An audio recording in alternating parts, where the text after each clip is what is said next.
ରାତିରେ ଆଜି ମୁଁ 4ଟା ବେଳେ କହିଛି ଟିକେଟ କରିବା କଥା, ସିଏ ନ କରନ୍ତି ମୁଁ ନନା କହିମି ନନା ଟିକେଟ କରିଦବ ଯାଇକି ଆଗ୍ରପଡ଼ାରୁ କୋଉଠି ଟିକେଟ କରିଦବ। ଯଦି ନନା ବି ନ କରେ ମୁଁ ବାବୁଲୁକୁ କହିମି ସେ ଟିକେଟ କରିଦବ, ମୁଁ ପଳେଇଯିବି। ହଁ ଲୋ କହ।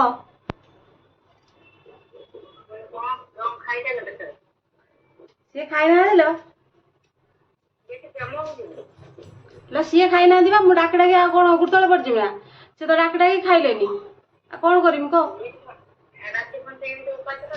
ତାଙ୍କର ଉପାସ ରହିବେ, ମୁଁ ମନା କରେ।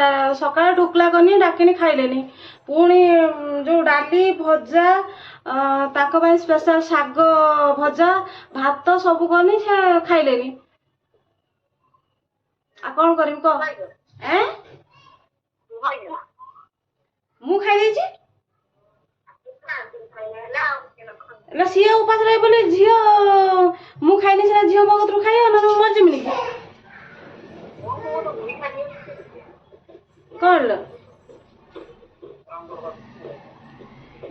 ଏଇ ତୁ ଖାଲି କହିଦଉଛୁ, ଏତେ ମଣିଷକୁ ବୁଝେଇ ହବନି। ଏତେ ରାଗ, ମିଛର ଏତେ ରାଗ। ସେ ପଇସା ପତ୍ର ନେଇ କାଲି ଆମର ଝଗଡା ହେଇଥିଲା। ଆଉ ଯଦି ଝଗଡା ହେଇଥିଲା ସିଏ ତ ହେଇଥିଲା ତମେ କହିଲ ମୁଁ କହିନି, ତାପରେ ବି କାହିଁକି ରାଗ ସକାଳୁ। ମୋର ଫ୍ଲିପକାର୍ଟରୁ ଗୋଟେ ଅର୍ଡର ଦେଇଥିଲି ଶାଢୀ ଅର୍ଡର, ମୁଁ ତାକୁ ସେ ରାତିର ବି କ୍ୟାନସଲ କରିଦେଲି ହେଲା। ସେଇଥିପାଇଁ ରାଗ ଯେ ସକାଳୁ ମୁଁ ଖାଇବେନି, ତମ ମନ ଇଚ୍ଛା ଯାହା କରୁଛ କର। ଆଉ ସେ ପଇସା କଥା କହିଲେ ମୁଁ ସେଇଥିପାଇଁ କ୍ୟାନସଲ କରିଦେଲି। ଅସୁବିଧା କଣ ହେଲା। ହଁ କ୍ୟାନସଲ କରିବା କଥା ନ କହିଲେ ସେ କହିଲେ ଶାଢୀ ତମର ପୁଣି ଆସିବ, ଝିଅର ପୁଣି ଜନ୍ମଦିନକୁ ଡ୍ରେସ, ଆଉ ତମେ ବି ଶାଢୀ ଦେଇଦେଇଛ, ଆଉ ସବୁଆଡୁ ପୁଣି ମତେ ଦେଖିତେ ପଡିବ ନା। ମତେ ଏଇ କଥା ସବୁ କହିଲେ ଯେମିତି ମତେ ରାଗ ହେଲା। ମୁଁ ମୋର ଆଉ ଯିବାର ନାହିଁ ତମ ସାଙ୍ଗରେ କୁଆଡେ, ଆଉ ମୋର ଆଉ କିଛି କିଣିବାର ନାହିଁ। ତମର 1000 ରଖ, ମୁଣ୍ଡ ତଳେ ଦେଇକି ଶୁଅ ବାସ୍।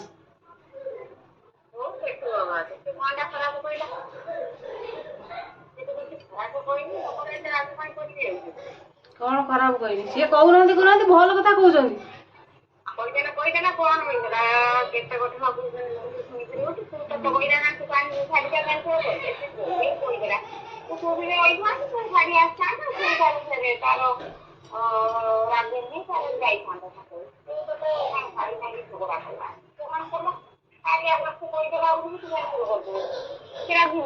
ହଁ ସେ ରାଗନ୍ତୁ, ସିଏ ଏକା ତାଙ୍କୁ ଏକା ରାଗି, ସିଏ ଏକା ରାଗି ଶିଖିଛନ୍ତି। ମତେ ଆଉ ରାଗଟା ଆସେନି। କଣ ବହୁତ ରାଗୁଛି।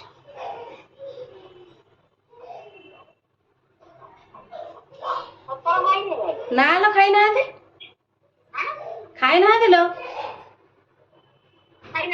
ଖାଇନାହାନ୍ତି। ମୁଁ ଝିଅକୁ ପଠେଇନି, ଯା ଟିକେ ବାବାଙ୍କୁ ଡାକିବୁ। ଝିଅ ଯାଇକି ବାବା ଚାଲ କହିକି ପୁରା ତାଙ୍କୁ ଘୁଷାରିକି ଟାଣିକି, ସିଏ ଆଉ ଉଠେଇ ପାରିବ ନା। ତଥାପି ଆଇଲେନି, ତାଙ୍କୁ ଡାକିଲେ ସେ ପଳେଇଲା। ମୁଁ କହିଲି ମାମା ତୁ ପଳେଇ ଆମ କତିକି। ସେ ପଳେଇ ଆସିଲା।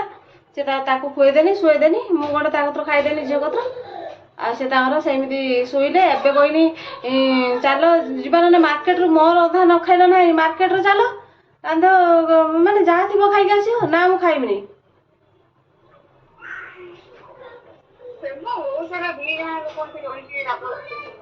ନା ସେ ଦିନକୁ ଦିନ ତାଙ୍କର ରୋଲ ବାହାରିଲାଣି, ସେ ରୋଲ ଦେଖେଇଲେଣି ଦିନକୁ ଦିନ। ମୁଁ ବେଶୀ କରିବାରେ ତାଙ୍କର ବେଶୀ ରାଗ ହେଇଗଲାଣି।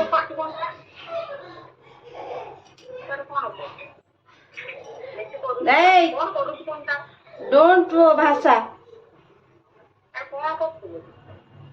କଣ କରୁଛି? କପଡା ସଫା କରୁଛି, ଘର ସମ୍ଭାଳୁଛି, ଝିଅକୁ ସମ୍ଭାଳୁଛି, ତାଙ୍କର ପୁଣି ରୋଷେଇବାସ ସକାଳୁ ଉଠିକି କରିକି ଦଉଛି। କେତେ କାମ ତା ଭିତରେ। ମୋ କମର ଧରା, ମୋ ଦେହ ପ୍ରତି କାହାର ଯତ୍ନ। ମୁଁ ଖାଲି ସମସ୍ତଙ୍କ କଥା ଚିନ୍ତା କରିବି, ମୋ କଥା କିଛି ଚିନ୍ତା କରିବିନି। ମୁଁ ବରଂ ମରିଯାଏ, ମୋ କଥା କାହିଁ ଚିନ୍ତା କରିବ ସିଏ କରିବେନି ନା।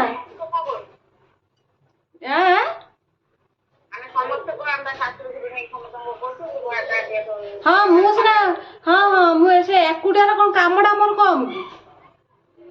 ତୁ ସେଇ 3 ଜଣ ଶୁଣୁ, ତୁ ହଁ ସେଇଆ କହୁ, ତୁ ସେଇ 3 ଜଣ 4 ଜଣ ରୋଷେଇ କରେ, ମୁଁ ଏକା ସେଇ 3 ଜଣ 4 ଜଣ ରୋଷେଇ କରୁଛି।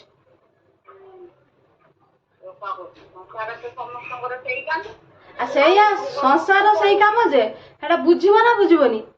ଛୁଆଟାକୁ ପୁଣି ମୁଁ ଏକା ସମ୍ଭାଳୁଛି ନା, ଗାଁରେ ଆସି ସମ୍ଭାଳୁଛନ୍ତି ନା।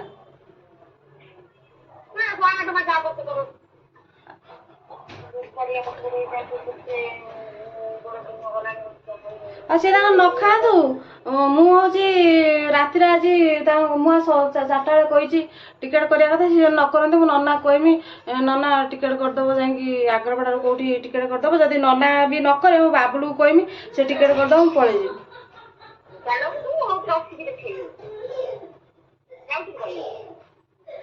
ଯାଉଥିଲି କାହିଁକି ମାନେ ସିଏ ଯାହା ପାଇଁ ତା ଇଚ୍ଛା ଆସିବେ କହିବେ ନା ହଁ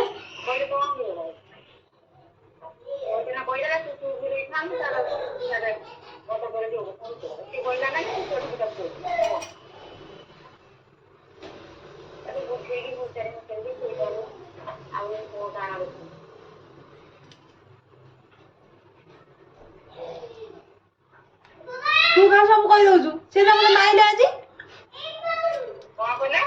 ମତେ ଆଜି ମାଇଲେ ଲୋ କଣ ବା ଏଇ ଛୁଇ ନାଟ ପଡିଥିଲା, ଛୁଇ ନାଟ ପିଟି ଦେଲେ ମୋ ପିଟିକି ବାହାରେ ଏପର୍ଯ୍ୟନ୍ତ ଇଏ ଅଛି। ଜ୍ଞାନ ମଜା ନୁହେଁ, ଜ୍ଞାନ ମଜା ନୁହେଁ, ସତ କଥା। ତୁ ଦେଖିବୁ କି ତୋ କତିକି ସ୍କ୍ରିନଶଟ ମାରିକି ଫଟୋ ପଠେଇମି ଦିଲ୍ ଦେଇ କତିକି ଦେଖିବୁ ନା କହ।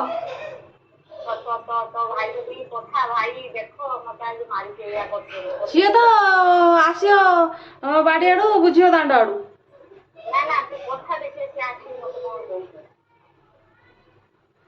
ତୁ କିଛି ମତେ ଭଲ ଲାଗୁନି, ମୁଁ ପଳେଇ ଯିବି, ନହେଲେ ସେ ତାର ବାପ ଝିଅ ଥାଆନ୍ତୁ ମୁଁ କୁଆଡେ ପଳେଇମି।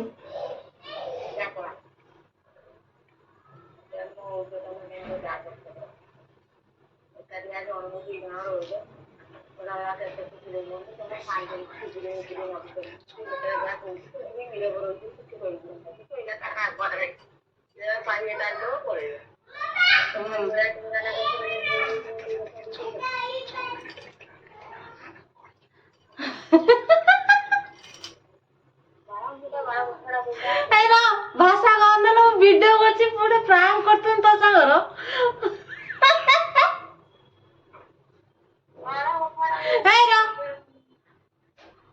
ଭାଷା କହୁଛି ମତେ ଏଇଟା ରାଗିକି। ହଉ ହଉ ତୁ ରଖ ପଛରେ କରୁଛି।